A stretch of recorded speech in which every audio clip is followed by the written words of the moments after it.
Hello, and welcome back to the English Globe, the place where we explore the world through meaningful conversations and help you improve your English at the same time. I'm Adam, and I'm really glad you're here with us today.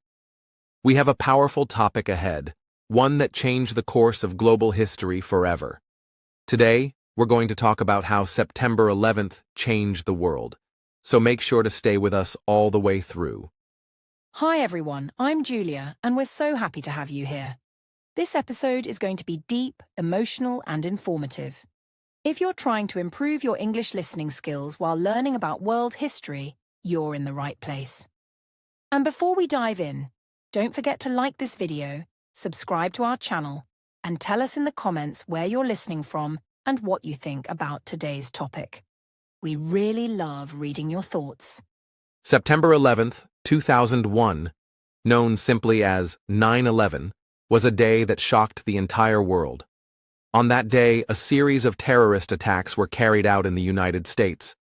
These attacks didn't just affect America, they had a massive impact on global politics, security, travel, and even how we think about each other.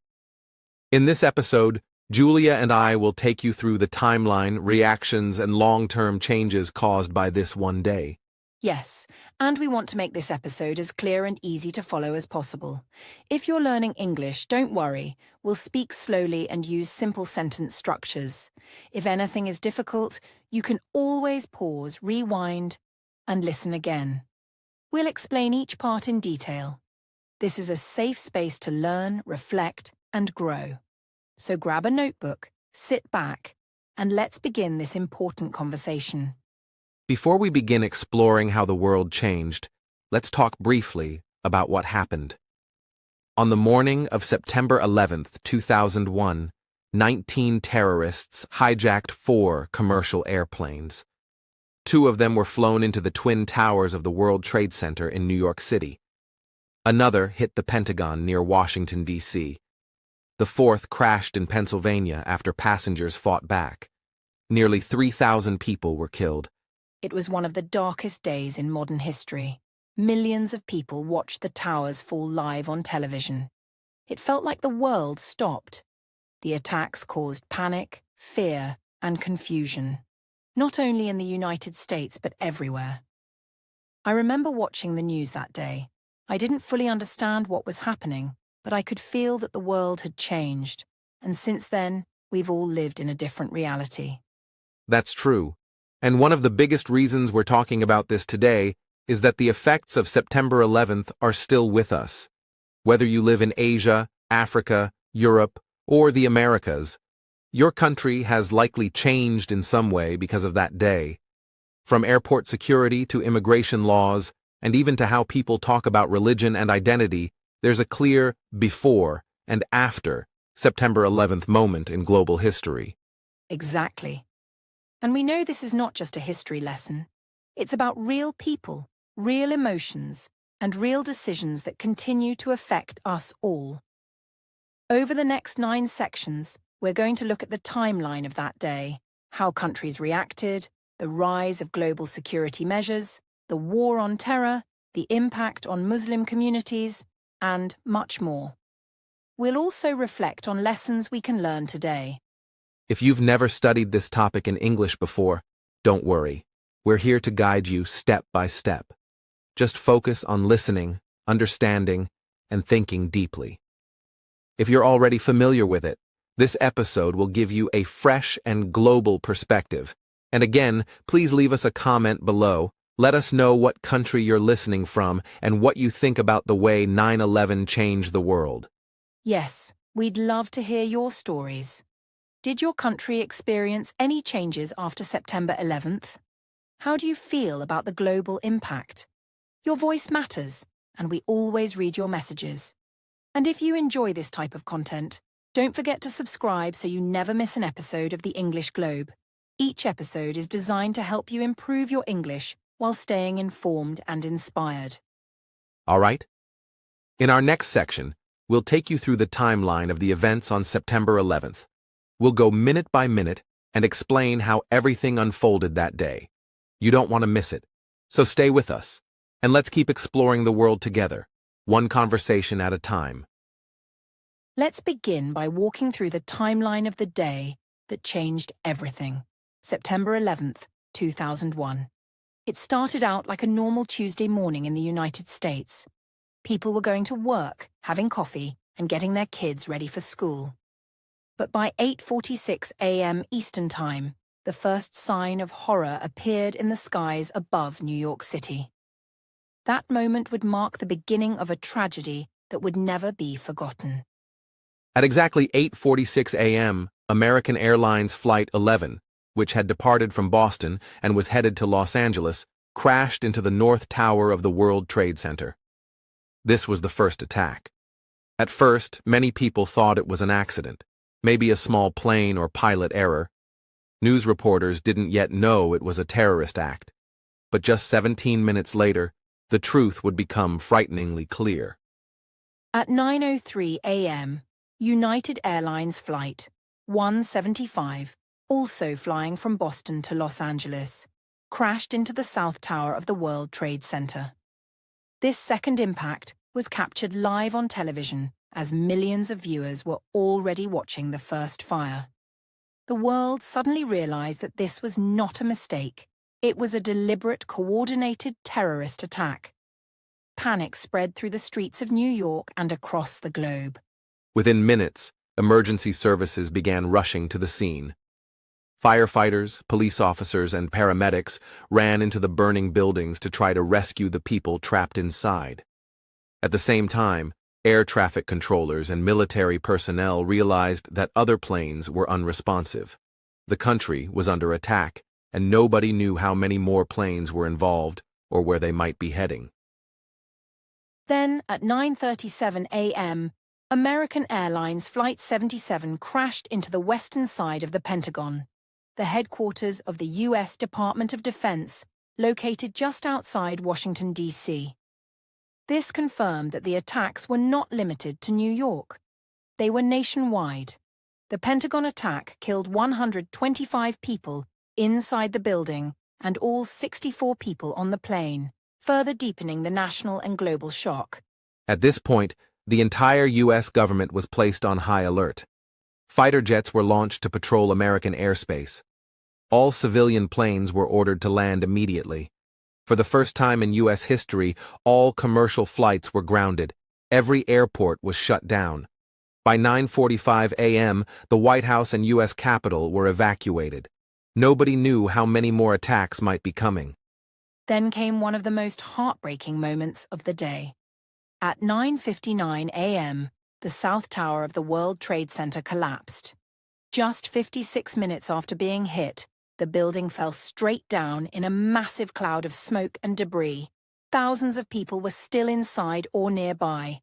Many first responders who had run into the building were killed instantly. The city of New York was in absolute chaos. At 10:03 a.m., United Airlines Flight 93 crashed into a field near Shanksville, Pennsylvania. This plane was also hijacked, and the terrorists had intended to fly it into another government target, possibly the White House or the U.S. Capitol.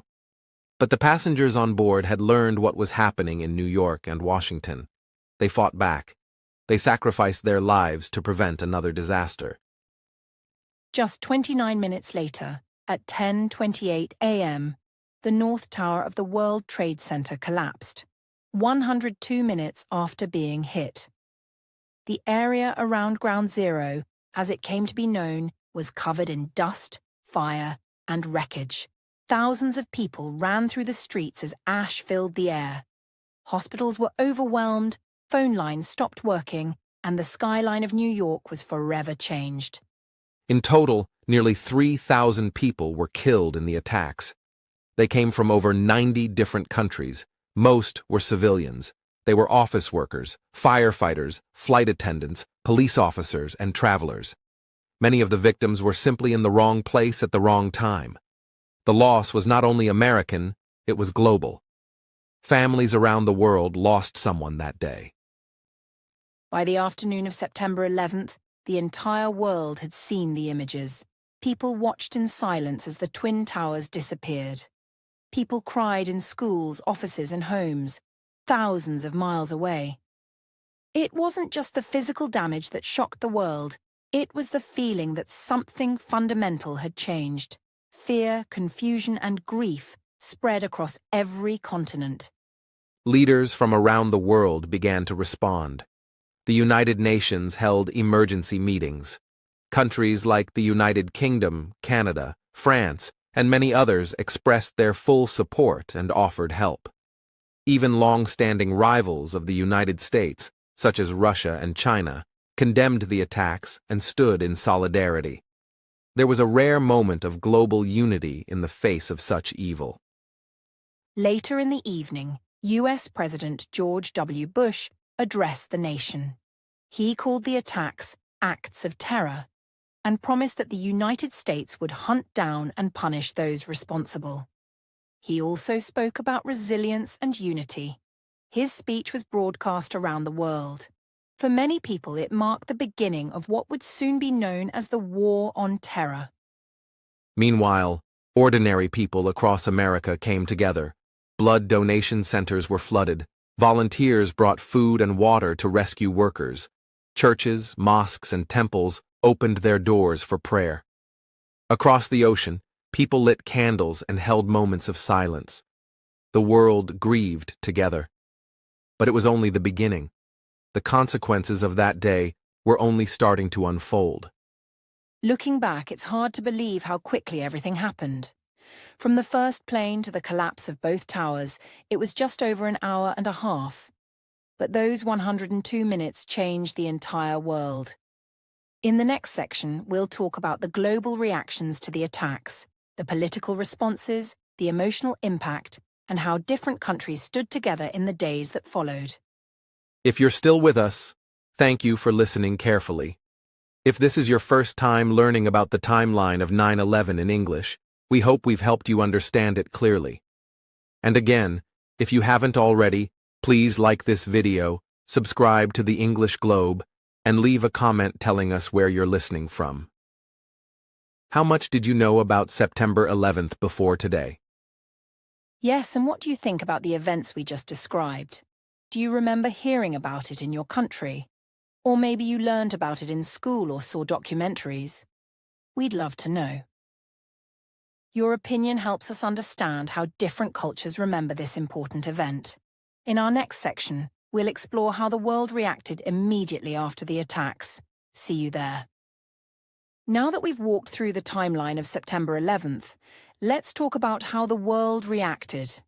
The attacks were not just seen as an assault on America, they were viewed as an attack on humanity. Across every continent, people watched the horrifying images live on television. Within hours, world leaders began sending messages of support. It was a moment where global borders felt smaller, and pain was shared by all. One of the first reactions came from British Prime Minister Tony Blair. He stood in front of the world and declared that the UK stood shoulder to shoulder with the United States. Across the Atlantic, the Eiffel Tower in Paris went dark in mourning. In Berlin, people lit candles outside the American embassy.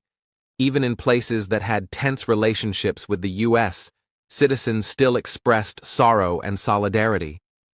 In Canada, Prime Minister Jean Chrétien said the attacks were an assault on the values of all civilized nations. Over 200 planes that couldn't land in the US were rerouted to Canadian airports. Locals opened their homes to strangers, offering food, blankets, and emotional support. That spirit of kindness became known as the Gander story, named after the small town in Newfoundland that welcomed over 6,000 passengers.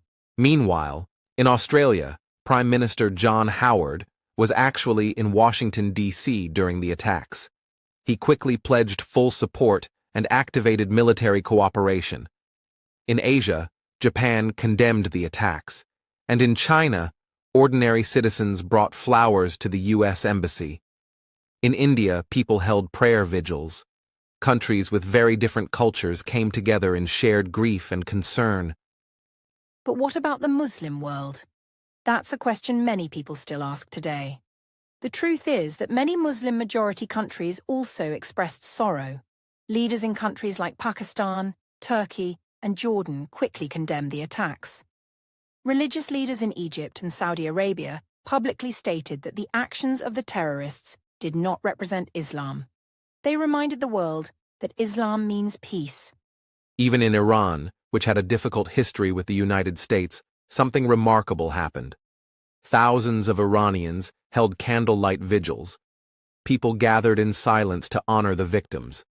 Iranian leaders sent messages of sympathy. Many people forget this part of the story, but it shows that the reaction wasn't just political, it was deeply human. People everywhere were shocked and heartbroken. Social media wasn't popular yet in 2001, but television, radio, and newspapers carried powerful images and voices. Headlines all over the world said things like, "We are all Americans today." In South Africa, Nelson Mandela released a statement calling the attacks a tragedy of enormous proportions. In Kenya, people marched with signs that read, "Stop terrorism," and "We mourn with America." Religious communities around the world also came together. Churches, mosques, temples, and synagogues held prayer services. People of different faiths stood side by side, united by loss and hope. In the U.S., interfaith ceremonies became common. Christians, Muslims, Jews, Hindus, and others prayed together for peace and healing. It was one of the few moments when humanity felt connected. And the media played a big role in shaping emotions. News channels broadcast the rescue efforts non-stop. Stories of bravery spread quickly. Firefighters saving strangers, people carrying each other down smoky stairwells, passengers on Flight 93 fighting back. These acts of courage gave people hope in the middle of the horror. They reminded the world that even in darkness, there is light. At the same time, fear was growing. Airports were shut down. Major cities were on high alert. People were afraid to fly. Some wondered if more attacks were coming. Governments increased security almost overnight. Many countries introduced emergency laws to protect their citizens. In just days, the idea of safety had changed.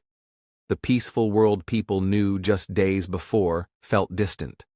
Economically, the impact was huge. Stock markets around the world dropped. Oil prices became unstable. Tourism suffered immediately. People cancelled flights and hotel bookings. Companies paused international business travel. Insurance markets struggled to deal with the scale of the damage. The shock was not just emotional, it was financial too, and the effects were felt in many industries. One important thing to note is how quickly the conversation shifted to responsibility. By the evening of September 11th, the U.S. government believed the attacks were carried out by the terrorist group Al-Qaeda, led by Osama bin Laden. Many other governments agreed. Intelligence agencies across the globe started working together. It was the beginning of an international manhunt and a global shift in foreign policy. As we'll explore in the next section, the United States soon launched the War on Terror.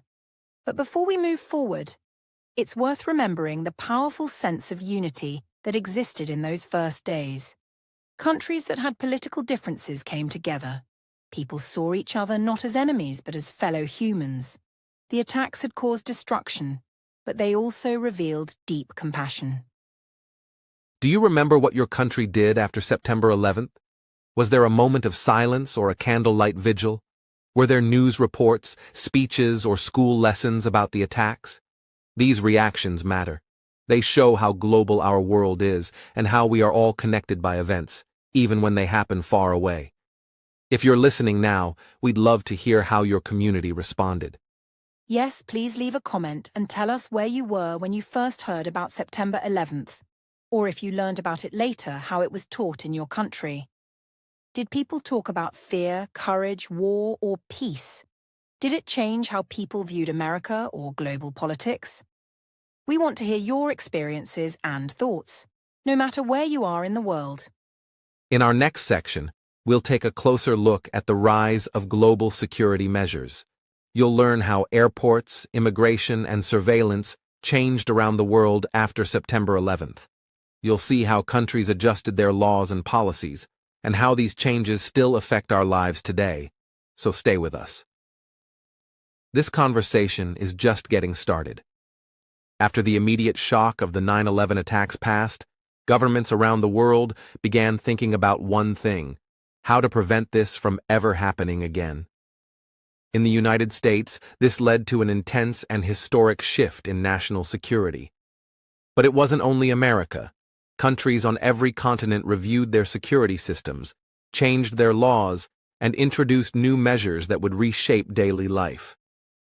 Yes, one of the biggest changes came in air travel. Before September 11th, airport security was much more relaxed.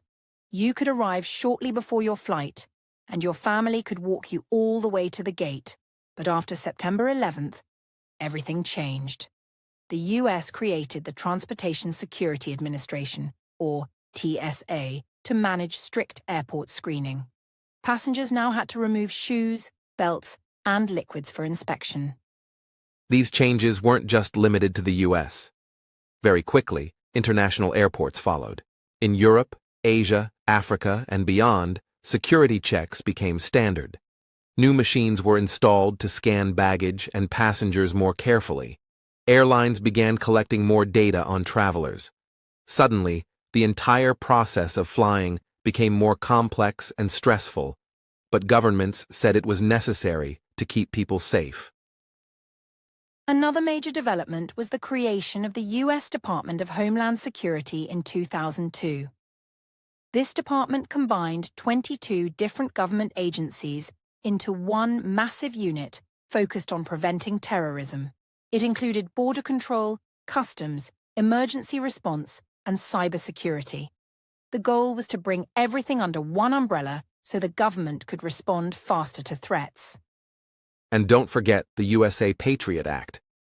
This law was passed just 45 days after the attacks. It gave the government more power to investigate suspected terrorists. They could listen to phone calls, read emails, and monitor bank accounts without informing the person being watched. Supporters said this helped prevent future attacks, but critics argued it violated privacy and human rights. That's right, and this is where the conversation gets more complex. After September 11th, many people were willing to give up a bit of freedom in exchange for more security. But over time, this led to serious debates. What's the right balance between national safety and individual rights? Can a government protect its people without spying on them? These questions still don't have easy answers. Other countries made similar moves. The UK passed the Anti-Terrorism, Crime and Security Act in 2001. France passed laws allowing police to search homes without a warrant in terrorism cases. Australia introduced new surveillance programs. Even in developing nations, intelligence and counter-terrorism units were expanded. The global message was clear: the age of soft security was over. Even visa and immigration systems were changed. The US created systems like USVISIT to track entries and exits. Some travelers had to give fingerprints and photos when entering a country.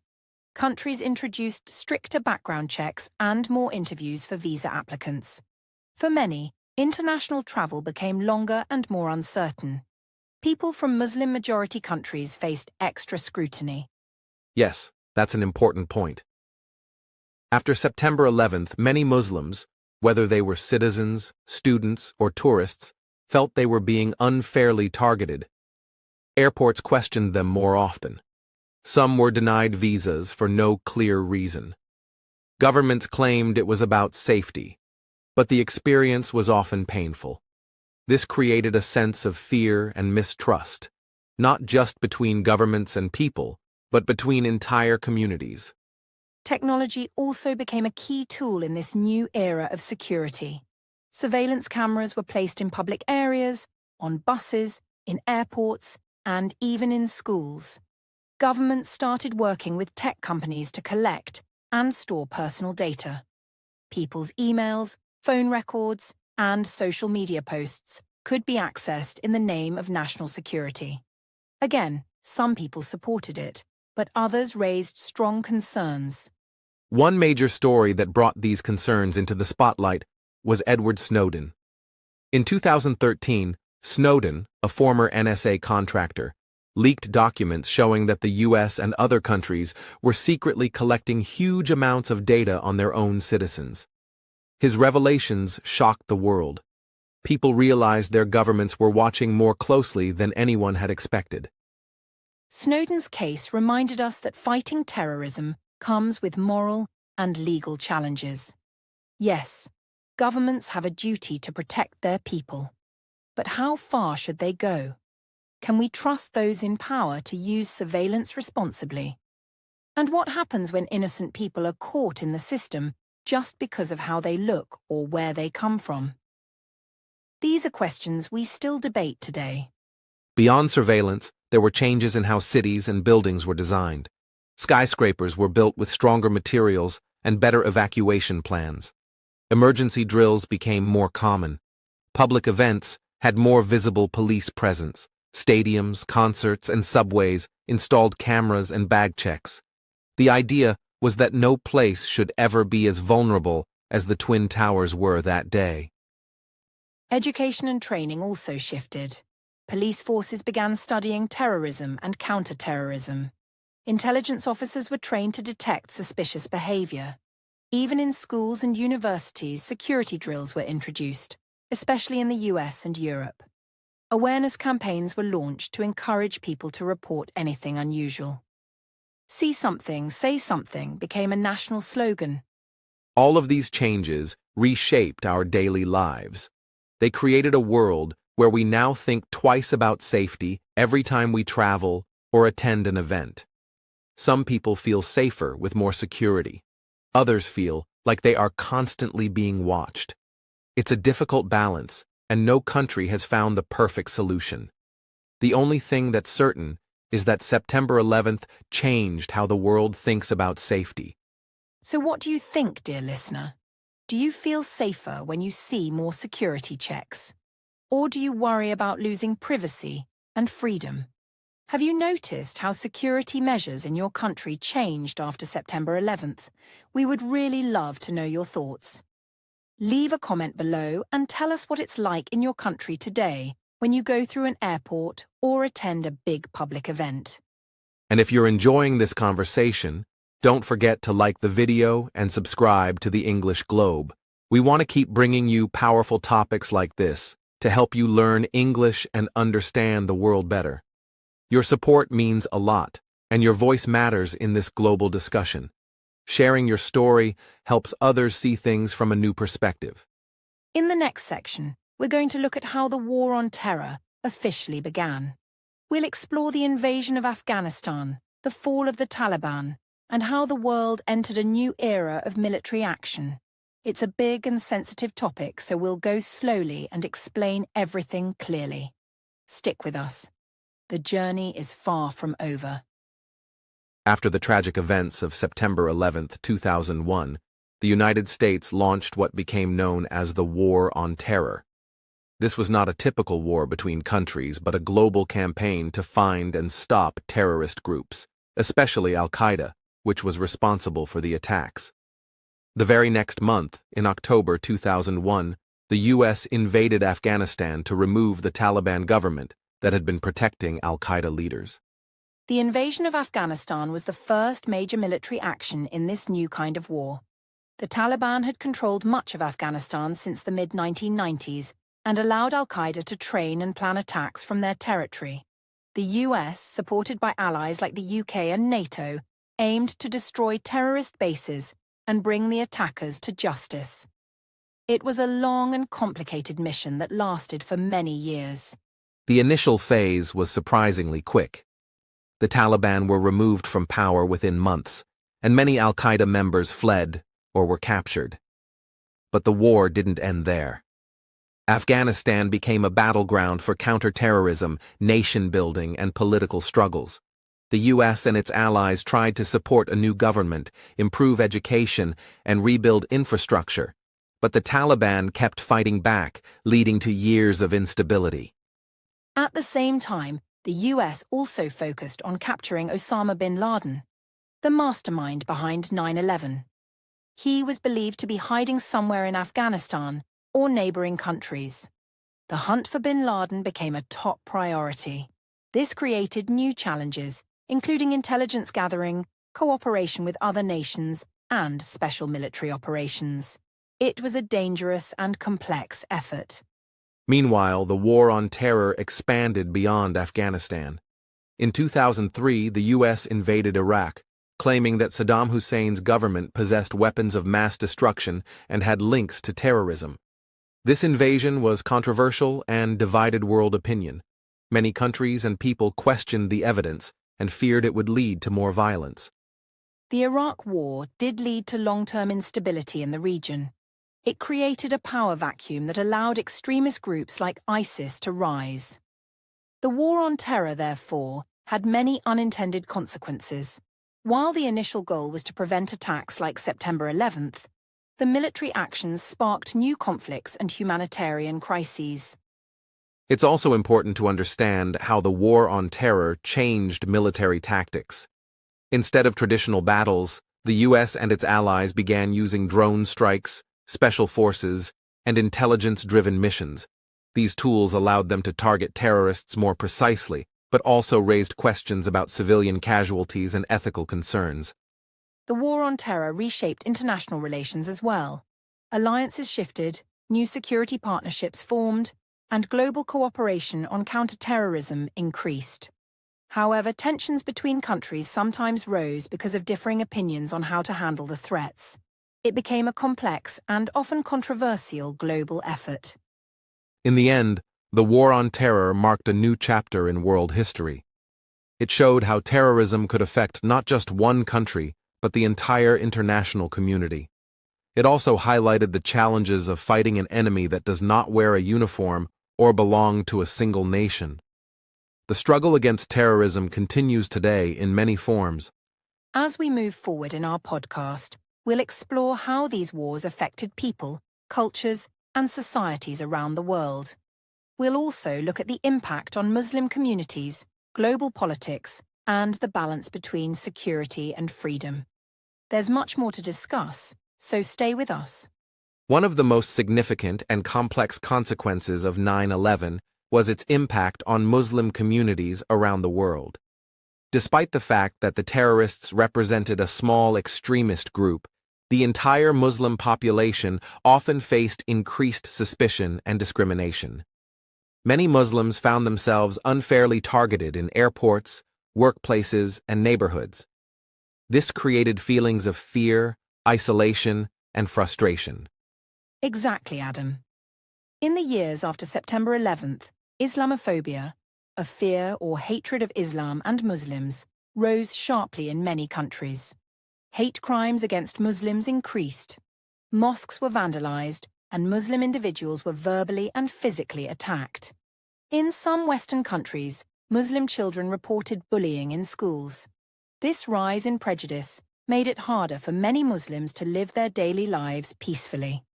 It's important to understand that these negative reactions were based on misunderstanding and fear rather than facts. Islam is a religion followed by over 1 billion people worldwide, with teachings of peace, charity, and community. The extremist views of a few individuals do not represent the whole faith. Many Muslim leaders and organizations worked hard to promote interfaith dialogue and education to combat stereotypes. And not only in Western countries. In some Muslim-majority countries, governments also faced pressure to respond to the war on terror. Some regimes used the fear of terrorism to justify harsh crackdowns on political opponents or minorities. The result was that many innocent people suffered under increased surveillance, arrests, and restrictions on freedom of expression. Furthermore, the media played a big role in shaping public perceptions. After September 11th, many news outlets focused heavily on terrorism linked to Muslim groups, often without sufficient context. This created a one-sided picture that associated Islam primarily with violence. Thankfully, over time, more balanced reporting and education have helped some people better understand the diversity and complexity of Muslim communities. Still, the emotional toll on Muslims was deep. Many felt caught between two worlds, wanting to express their faith openly, but fearing discrimination. Others felt angry that their religion was being misused to justify violence. Some young Muslims struggled with identity, torn between cultural traditions and the pressures of living in societies that viewed them suspiciously. The international Muslim community also responded in many ways. There were strong condemnations of the 9/11 attacks from leaders across the Islamic world. Countries like Saudi Arabia, Egypt, and Turkey publicly denounced terrorism and emphasized peace. Many Islamic scholars wrote and spoke out against extremism, urging their communities to reject violence and work toward understanding. These efforts have been important, but challenges remain. The relationship between Muslim communities and governments, especially in the West, can still be tense. Issues like immigration policies, racial profiling, and surveillance continue to affect many Muslims' lives.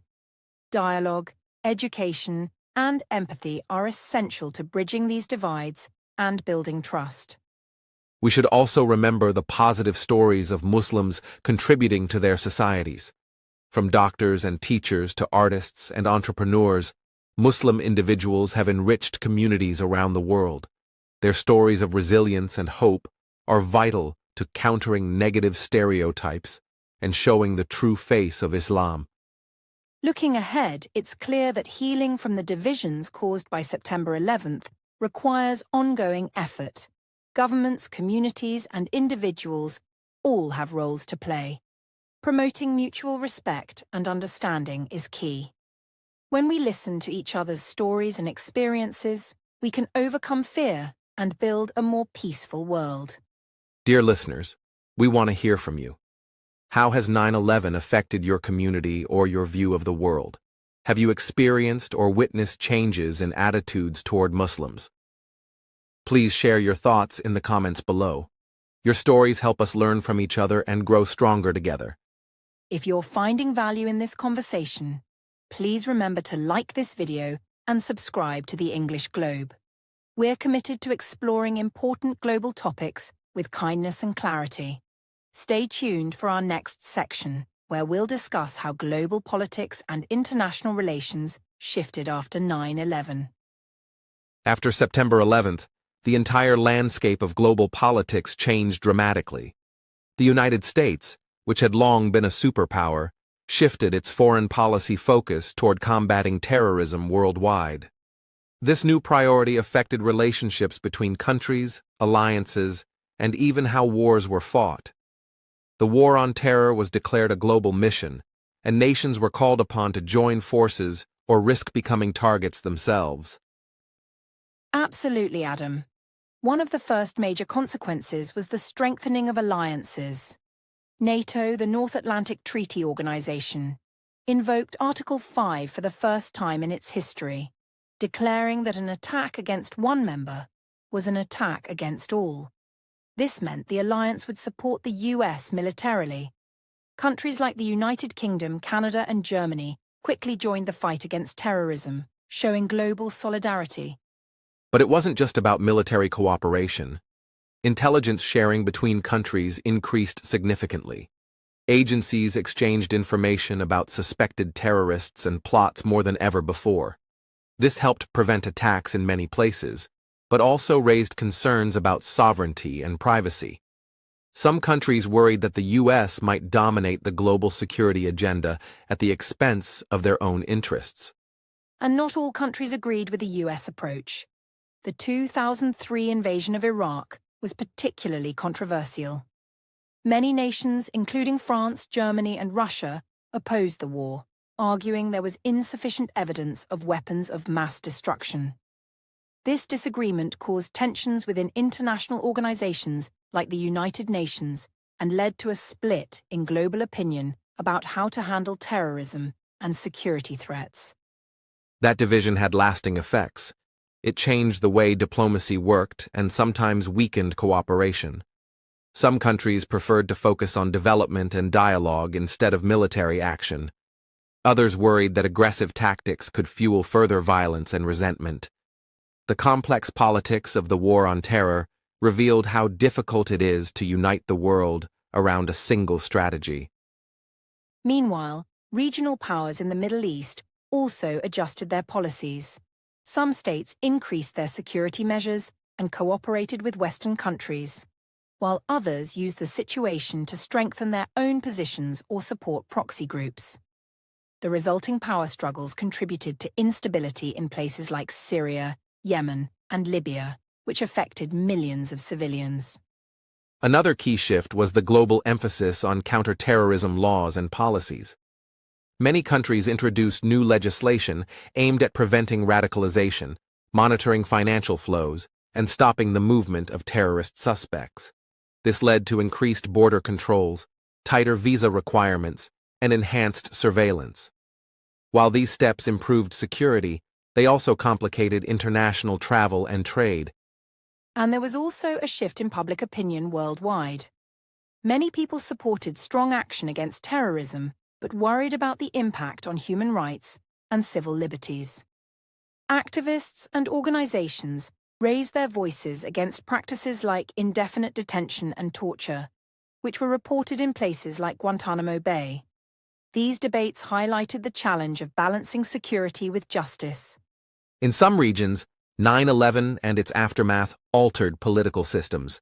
For example, in Pakistan and Afghanistan, governments faced pressure from the US and allies to crack down on extremist groups. This led to increased military operations, but also political instability and challenges to democracy. In other countries, anti-terrorism measures sometimes became tools for suppressing opposition or minority groups. Internationally, September 11th also changed how global institutions operated. The United Nations created new committees and programs to fight terrorism. Financial bodies worked to cut off funding to terrorist organizations. Even organizations focused on development and education began including counter-terrorism components. The world's approach to security became much more interconnected. The overall effect was a world that became more vigilant, but also more divided. Alliances shifted, trust was tested, and global cooperation was both strengthened and strained. The legacy of 9/11 is seen not only in military conflicts, but also in diplomacy, trade, and the everyday lives of millions. It taught us that security is a shared responsibility, but also that it requires respect for diverse perspectives. So, listeners, how did September 11th change the relationships between your country and others? Did your government increase cooperation with the US or pursue a different path?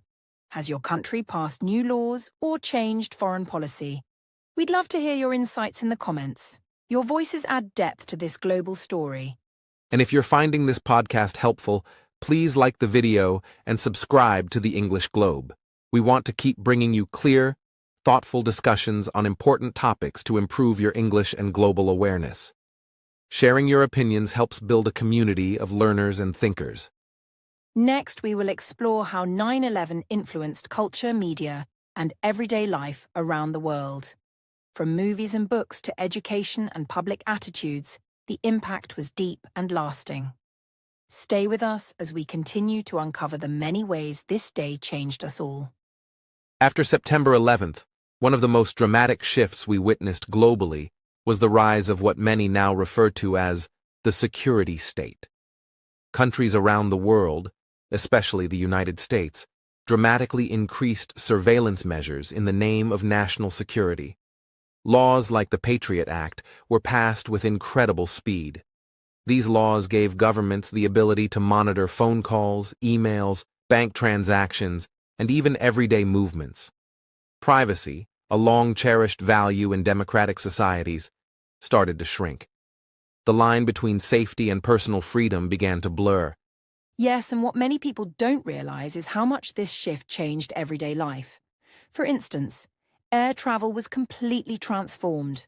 Suddenly, airport security became extremely strict.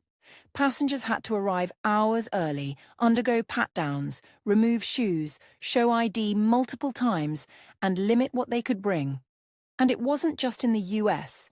Airports worldwide began adopting similar rules. It's hard to remember now, but before September 11th, you could walk someone straight to the gate, carry large bottles of liquids, and rarely see military officers patrolling airports. That's such an important point. We often get used to these changes and forget their origin. But it wasn't just physical spaces that changed. The internet also came under surveillance. After September 11th, government agencies began partnering with tech companies. Social media, email providers, and telecom giants were asked, or forced, to share user data. The goal was to track possible threats, but it also meant that millions of innocent people's communications were being monitored. This era marked the birth of mass data collection. And this is where the ethical debates really took center stage. Some believed all these new surveillance programs were necessary to protect people and prevent another attack.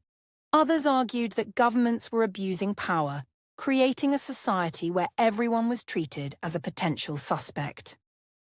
Whistleblowers like Edward Snowden later revealed how deep the surveillance went.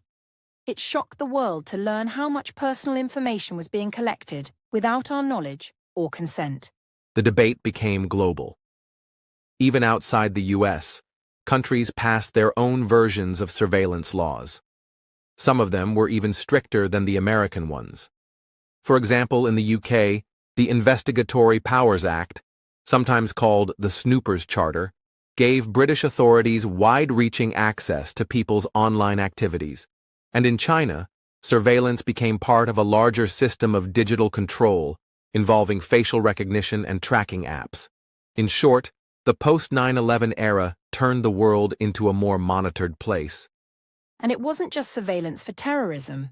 Over time, governments started using these tools for other purposes. From tracking protests to monitoring journalists or political opponents, the technology that was meant for national defense slowly expanded its role. This raised big questions about democracy and civil liberties. Are we safer now, or are we less free? It's a hard balance, and there are no easy answers. But it's clear that 9/11 changed how governments look at power and how much of it they believe they need to keep people safe. It's also worth mentioning the role of private companies. Many tech firms were caught in the middle. Some cooperated with governments openly, while others pushed back, demanding clearer laws and user protections. Still, the line between private and public surveillance blurred.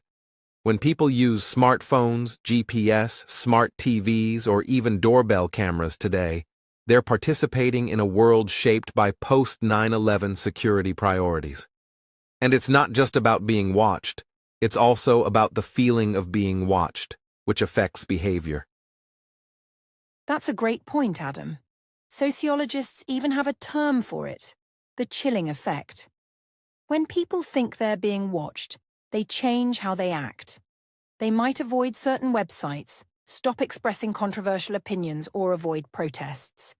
It creates a quieter, more careful public. Some say it promotes order, others say it damages freedom. But either way, we know this. The world we live in now, digitally and physically, is far more controlled than it was before September 11th. And we have to decide how comfortable we are with that. So, dear listeners, what do you think about this section of our discussion? Do you believe the rise of surveillance has made us safer or just less free? Let us know your thoughts in the comments. And if you're enjoying this deep dive into how 9/11 changed the world, don't forget to like this video, subscribe to our channel, The English Globe, and tell us in the comments where you're listening from. We love reading your opinions and seeing where our global community is tuning in from. Stay with us, because in the next section, we'll look at how the cultural and artistic world responded to 9/11. From music to movies, and books to video games, everything shifted. Art became political, expression became a form of protest, and healing took many forms. You won't want to miss it. The political and social ripple effects of September 11th are still felt today, even more than 2 decades after the attacks. One of the most powerful consequences was the way governments across the world restructured their internal policies. National security became the top priority, not just in the United States, but in many allied nations. Surveillance laws were expanded, and intelligence agencies were given more power to track potential threats. This shift was seen as necessary by many, but others raised concerns about personal freedoms and privacy. The balance between liberty and security became a global conversation. Absolutely, Adam. The USA Patriot Act in the United States, passed just weeks after 9/11, drastically changed how law enforcement could operate. The act gave authorities more tools to monitor communications, access records, and detain individuals suspected of terrorism. It sparked a heated debate over civil liberties, and that debate still continues today. What's interesting is that similar laws were adopted in countries like the UK, Australia, and Canada. This shows how 9/11 didn't just affect one country, it redefined the entire global approach to fighting terrorism and preventing future attacks. Socially, 9/11 also changed how communities interacted. Unfortunately, it led to a rise in Islamophobia and discrimination against Muslims and people from Middle Eastern backgrounds. Many innocent people were treated with suspicion simply because of their religion or ethnicity. Airports changed, borders tightened, and people were more fearful of each other. This fear created divisions in society and sometimes led to hate crimes, profiling, and misunderstandings. It's something we still need to address today, how fear can shape perception and create injustice. And let's not forget the emotional and psychological toll on the American public and others around the world. People felt vulnerable in a way they hadn't before. The idea that terrorism could strike anywhere, even in the heart of the world's most powerful nation, left deep scars. Schools, workplaces, and families all felt that fear. Many children who grew up after 2001 only know a world where things like airport security, global terrorism, and foreign wars are part of everyday conversations. It fundamentally reshaped a generation's worldview. Then there's the question of how 9/11 influenced political polarization. In the years following the attacks, unity quickly gave way to deep political divisions, especially as the wars in Afghanistan and Iraq dragged on. People questioned motives, leadership decisions, and the true cost of these long conflicts. The attacks were used to justify many policies that had long-term implications, some positive, others controversial. The us versus them mentality grew stronger in political rhetoric, and that has shaped modern political discourse in ways that are hard to reverse. It's also important to talk about how September 11th inspired global cooperation in fighting terrorism. Countries that had never worked together on security issues started sharing intelligence, coordinating missions, and supporting joint military operations. NATO invoked Article 5 for the first time in its history, declaring that an attack on one member was an attack on all. This led to increased unity among allies, but also sparked debates about foreign intervention and military power. The world became more interconnected, but also more cautious and defensive. One of the biggest social shifts was the way people viewed the Middle East. For many Westerners, the region became synonymous with conflict, extremism, and danger, even though that wasn't the full story. This created harmful stereotypes and deepened cultural misunderstandings. On the other hand, it also sparked new efforts to understand Islam, Arab history, and geopolitics. Some educational systems introduced global studies programs, and media started creating more content to explain the complexities of the region. So there was ignorance, but also a desire to learn more. Another long-term social effect was the transformation of the refugee crisis. The wars that followed September 11th displaced millions of people. Refugees from Afghanistan, Iraq, Syria, and other conflict zones began fleeing violence and seeking safety in Europe, North America, and other regions. This created new humanitarian challenges, political debates, and policy shifts in immigration. It also fueled anti-immigrant sentiment in some countries, further complicating the global response to human rights issues. Looking back, it's clear that September 11th was not just a tragic event, it was a turning point. It challenged ideas of global security, shifted international alliances, redefined domestic policies, and left an emotional mark on millions of people. The question we must ask ourselves now is, what lessons have we learned? How do we honor those lost without allowing fear to divide us? These are hard questions, but ones worth asking. Yes, and we want to hear from you too. How do you think September 11th changed the world? Are you living in a country where policies changed after that day? Did your family feel the effects? Let us know in the comments. Your voice matters.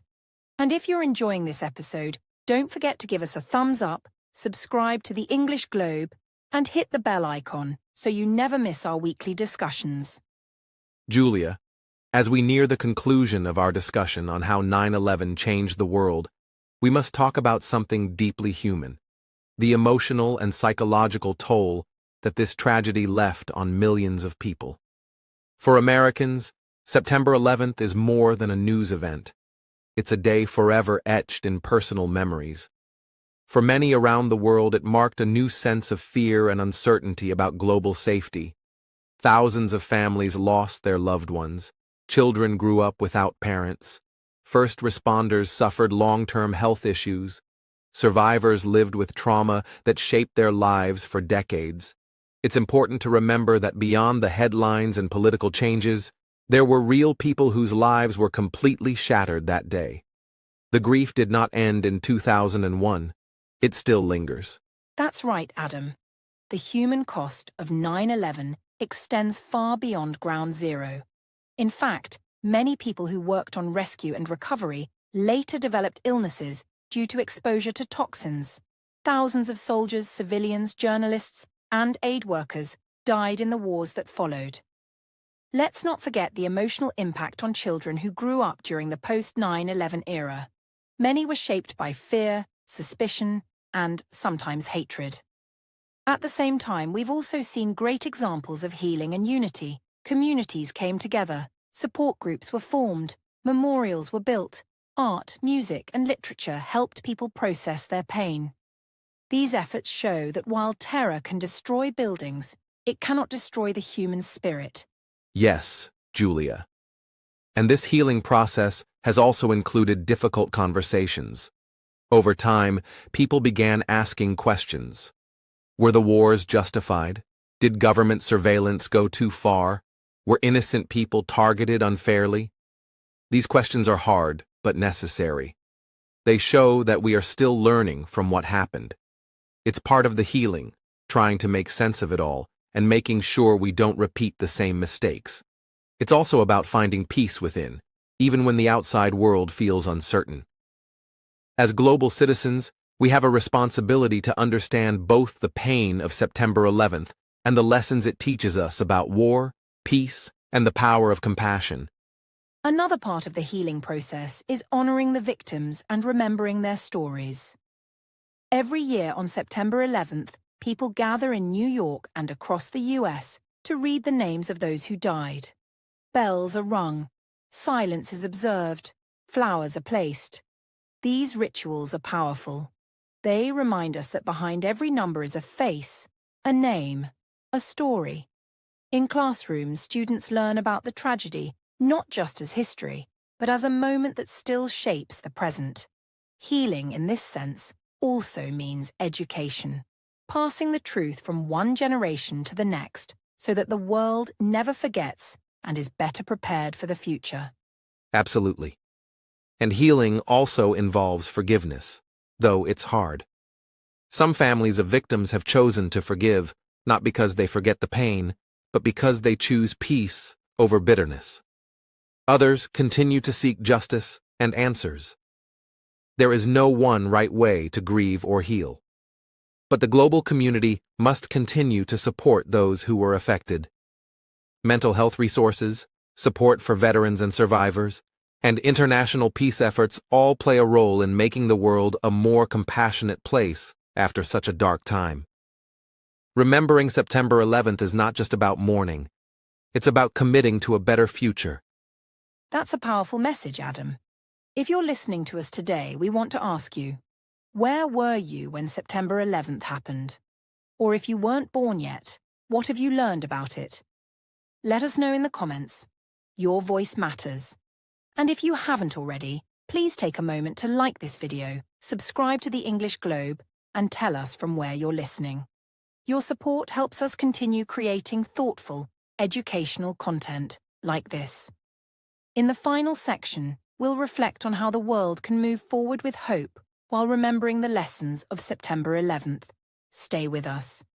As we come to the end of today's episode, we hope you now have a deeper understanding of how the 9/11 attacks reshaped not only America, but the entire world. From airport security to global politics, from cultural shifts to personal stories of resilience. This was a painful moment in history, but also a moment that taught the world many hard lessons. It changed the way we travel, how we think about safety, and how we relate to people from other parts of the world. It reminded us that peace is fragile, and something we all must protect together. Thank you so much for listening to this episode of the English Globe. If you found it helpful or insightful, please give us a like, subscribe to our channel, and share this podcast with your friends and classmates. Also, don't forget to drop a comment below. Tell us where you're listening from and share your thoughts on today's topic. Has 9/11 impacted your country or your life in any way? We'd love to hear from you. We'll be back soon with another English learning episode that's both informative and easy to follow. Until then, keep learning, keep growing, and take care of each other.